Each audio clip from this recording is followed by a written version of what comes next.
Hi guys, today we'll be going over the SQL Union operator. If you like this tutorial, please give it a like and leave all your questions in the comment section below. Don't forget to subscribe and activate the notification button. Let's start then.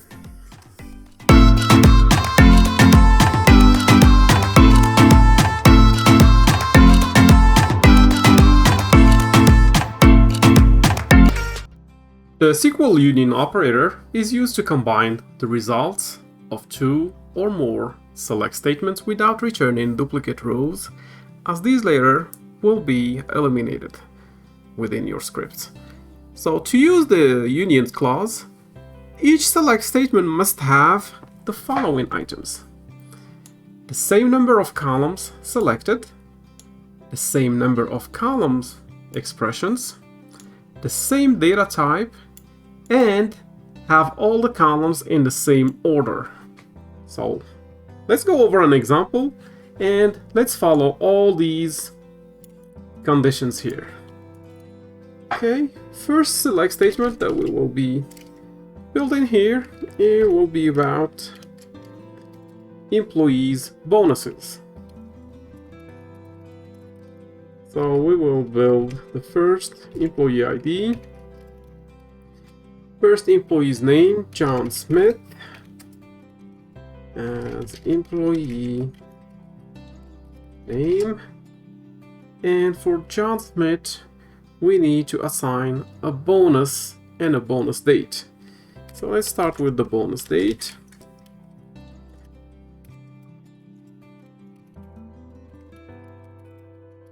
And let's assign a bonus amount here. $1,500 as bonus amount. Now, if I run my query just to make sure I have everything written the right way. Okay, good. So let's build our second select statement and let's change the employee IDs.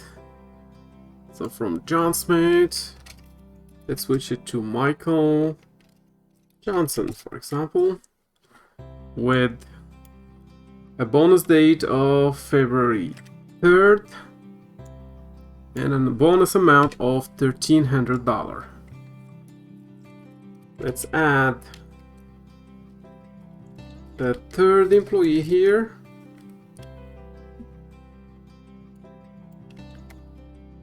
Let's call this employee Jessica Line, for example, and we change the date to February 6th with a bonus amount of, let's put $1,700, and let's add our last employee here, Suzanne McNamara, with a bonus date of February 15th, and let's give her $11 because she's been slacking. She didn't do a lot of sales. Now let's run our query here with all those select statements so we can see what type of results we will get back. As you can see, we have 4 result sets here. First one, second one, third, and fourth.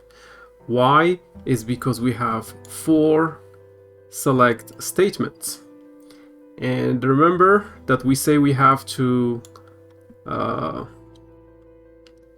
respect all these conditions here. We need to have the same exact columns across all select statements. We need to have the same exact data type within all those columns. Like, for example, if this one is integer, it should be integer across all the additional select statements. If, for example, this one is set as a date, it needs to be as a date across every single select statement. If this one is set as money or currency, it's supposed to be that in that same data type across every single select statement. Now, Remember what we said, that the union operator is used to combine two or multiple select statements. So over here we have 4 select statements, and what union does, it combines them into one result set, and it removes any duplicates, actually values. So let's duplicate this line here. Let me run it so we can see the duplicates. So we have employee number 1 is duplicated twice. Why? Because we have actually our select statement set twice within our query.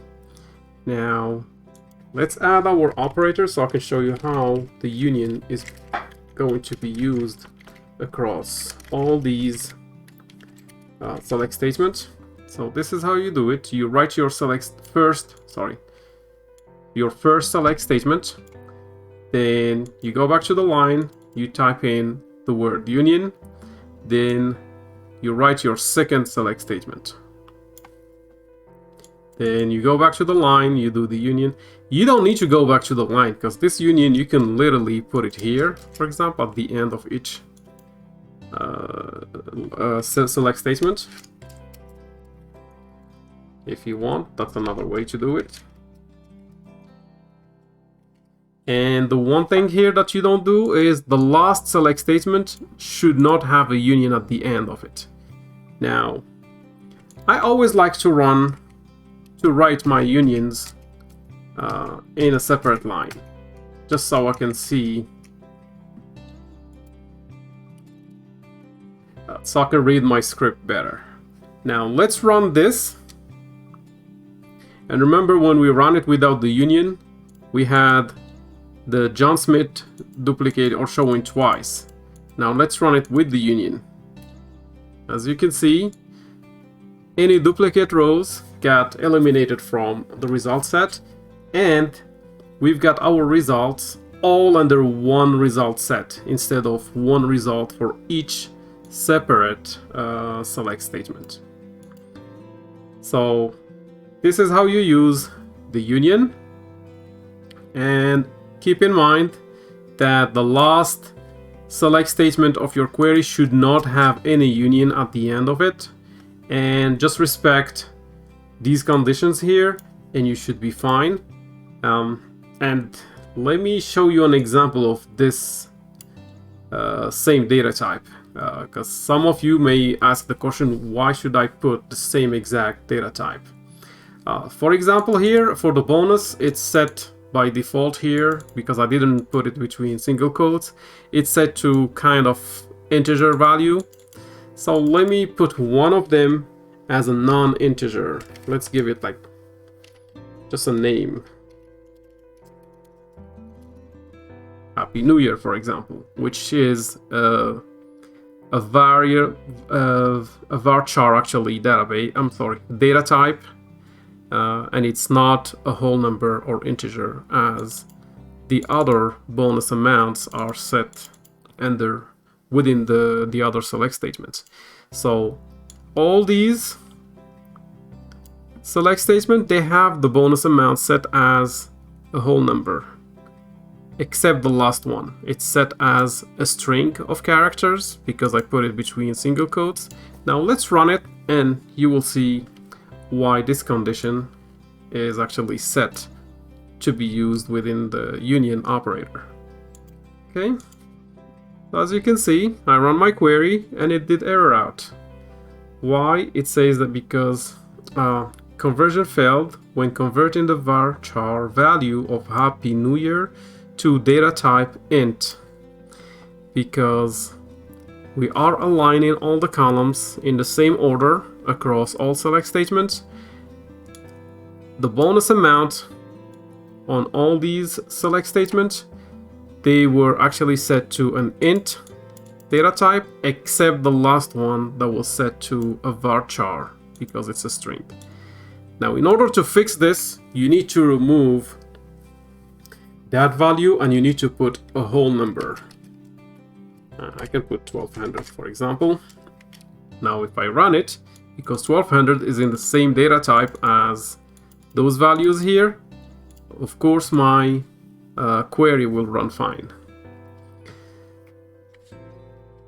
So this is how we run the union operator. Now there is another operator or expression that you can use within the union, and it's called union all. And what union all does, it actually allows you to combine results from two select statements or more, and if there are any duplicates, it will show them there. It will not actually eliminate them like the way we saw on the union. So let me switch these to union all. And let's run it. Remember that we have John Smith twice. And when we run it with the union, the duplicate line was eliminated from the result set. Now, if we use the union all should return all the rows from your select statements. It does not eliminate actually the duplicates. As you can see here on the result set, we have John Smith. It was returned twice. Why? Two reasons. Because we have two select statements for John Smith, same date of bonus, same amount, same employee ID. The second reason is because we used union all in between. Now, if I remove the union all and just leave union, run my query, you will see that between these two, the duplicate row actually was eliminated. So let's put it back and run it again, just so you can see the difference. And it came back again. This is how we use union operator in SQL. And if you want to eliminate duplicate rows and return all your result sets within one or same result set, and also if you want to keep the duplicates in there, you just add the word or expression all right after the word union or operator union. Thank you for watching, and I'll see you in the next tutorial.